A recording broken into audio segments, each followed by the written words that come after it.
Oi, gente, nós vamos dar continuidade ao nosso assunto de filosofia, certo? Essa aula é para o terceiro ano do ensino médio da Escola Maria Monfort e nós vamos continuar na página 382 com o tópico 11, certo?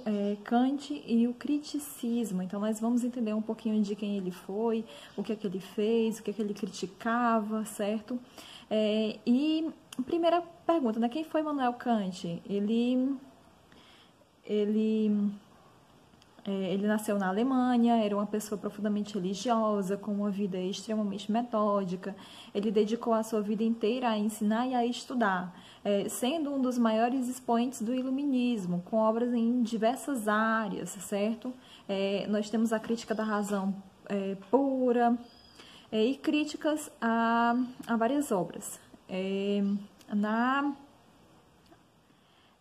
área da estética, certo? Com a crítica da faculdade de julgar, e até sobre filosofia da religião, com a obra A Religião nos Limites das Simples Razões, além de muitas outras, certo, gente? Kant, ele possui duas fases do seu pensamento. A primeira fase é chamada de pré-crítica ou dogmática, que durou até 1770, onde, influenciado pelo racionalismo, predomina ali uma filosofia dogmática, certo?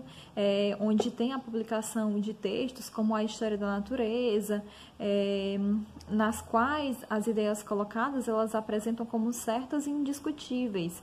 Mas em 1770, Kant ele assume a cátedra de Lógica e Metafísica em uma universidade, e aí dá início, certo, a sua segunda fase, que fica conhecida como criticismo. Então, é a partir daí que nós vamos estudar, certo? O importante do nosso conteúdo vem agora, certo? Ele recebeu um choque filosófico a partir da leitura de David Hume, certo?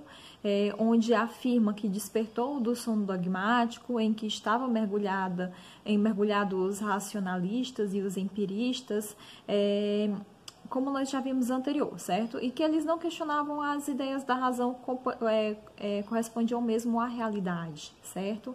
Eles queriam, na verdade, essa dicotomia racionalismo e empirismo, tanto os empiristas, que afirmavam que tudo que conhecemos vem dos sentidos, quanto os racionalistas, que afirmavam que tudo quanto pensávamos vem de nós, e terminando por criticar até o ceticismo de Hume, certo? Assim, Kant ele coloca a razão em um tribunal para saber o que é possível conhecer, criticando as ideias metafísicas dadas pela razão, ou seja, será que a razão ela é capaz de construir os sistemas metafísicos verdadeiros? Para, então, superar essa contradição entre racionalistas e empiristas, Kant ele explica que o conhecimento é constituído de algo que nós recebemos de fora, da experiência, a qual irá denominar posterior, certo? Que significa posterior, somada com algo que já existe em nós mesmos, denominada a priori, ou aquilo que é anterior a qualquer outra experiência. Ele afirma que o conhecimento pode ser dividido, então, em três juízos. O juízo analítico, certo? Representado pela matemática, que é universal e que é necessário para o raciocínio, mas que não produz novos conhecimentos. Há também os juízos sintéticos a posteriori, que envolvem as experiências e a percepção, e que não são totalmente confiáveis, e que, unindo a dedução e a experiência, forma-se o terceiro juízo, que é o juízo sintético a priori, certo? Que é largamente denotada pela ciência. Logo, né, irá concordar com empiristas que o que vem de fora é a matéria do conhecimento, ao mesmo tempo em que concordará com os racionalistas, afirmando que o que vem de nós é a forma do conhecimento. Admite que a razão não é uma folha em branco, mas que, contradizendo a ambos, afirma que tanto a matéria que forma, ele atua ao mesmo tempo. Ou seja, de nada adianta termos uma experiência sensível, a matéria do conhecimento, a posteriori, se nós não tivermos algo que já existe em nós, a priori, para organizarmos as formas de sensibilidade e de entendimento. Em outras palavras, todos os alunos receberão a mesma matéria, mas cada um irá compreendê-la de uma maneira individualizada, já que sua priori é única, certo? Coloco aqui, então, a razão a razão em xeque. Ampliando as formas a priori, ele afirma que a sensibilidade ela é denotada pelo tempo, representando o sentido interno, e pelo espaço, representando o sentido externo, e que cada indivíduo tem a sua intuição da duração e da posição das coisas.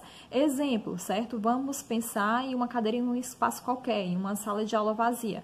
Agora, mentalmente, retire essa cadeira da sala de aula, certo? O que é que vai sobrar? O espaço vazio.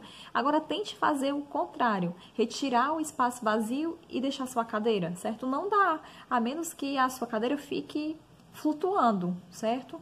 E na percepção interna, né? Só posso conceber a existência de um eu, estando em relação a um passado e a um futuro. Nós só concebemos as coisas no tempo, no antes, no agora e no depois.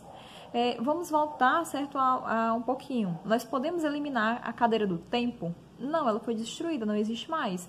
Porém, nós não podemos eliminar o tempo da cadeira. Sempre tem uma duração, um antes ou um depois. A conclusão é que é impossível conhecer os objetos internos sem ordená-los em uma forma espacial, e que a nossa percepção interna desses mesmos objetos fica impossível sem uma forma temporal. Ele afirma também que há outra forma de priori, o entendimento, e que ele é denotado pelas categorias que vai organizar ali as percepções em conceitos e em conhecimentos. Kant, ele identifica duas ideias de categorias, que são agregadas em 4 tipos.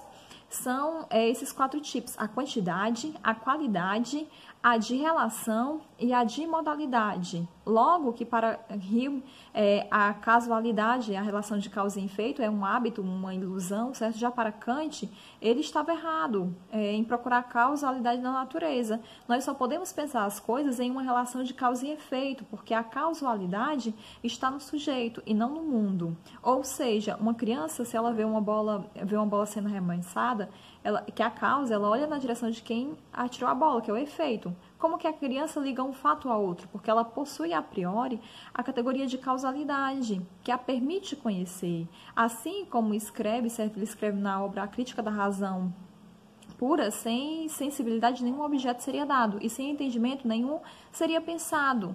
O pensamento sem conteúdo é um vazio, certo?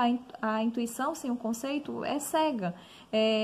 E aí ele traz aí um idealismo transcendental. E para Kant, né, designa que trata dos conceitos a priori do objeto, a experiência, os valores individuais de cada objeto. Kant, ele pretendia garantir a possibilidade do conhecimento científico universal, só que logo antes do conhecimento dos fenômenos, se perguntava se nós poderíamos conhecer a coisa em si, abstraída de experiência, a qual ele denomina nomenal ou número, certo? Um exemplo, estão as ideias de Deus, a alma, o espírito.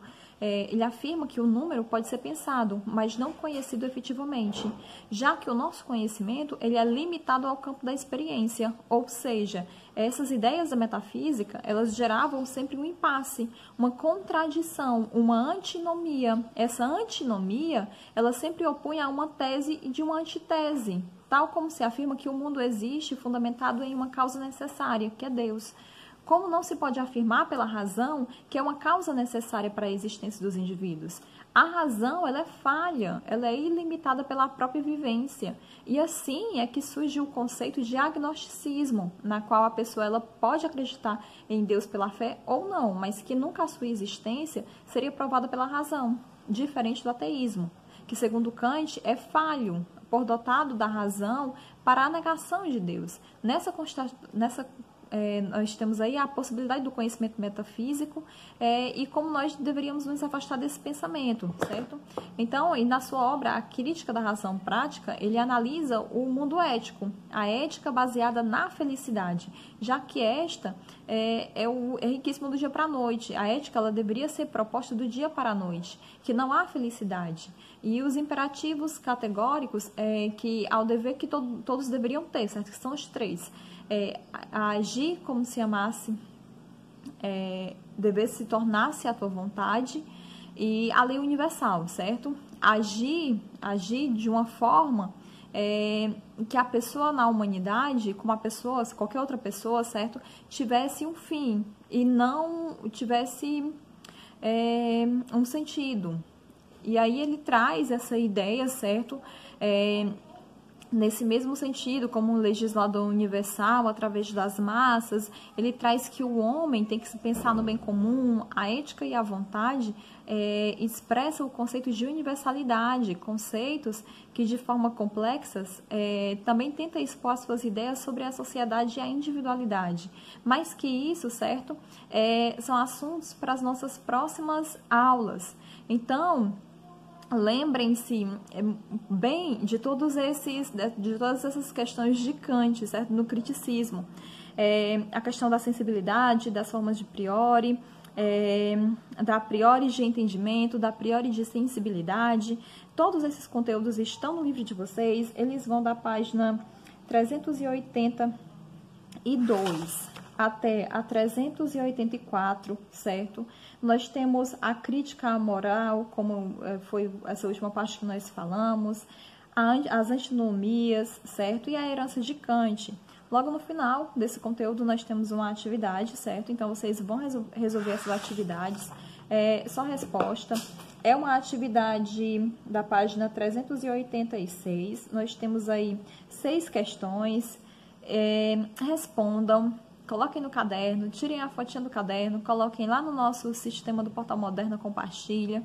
E nós teremos a correção logo em seguida, certo? As dúvidas elas devem ser colocadas no fórum. E por hoje é só. Tchau, tchau.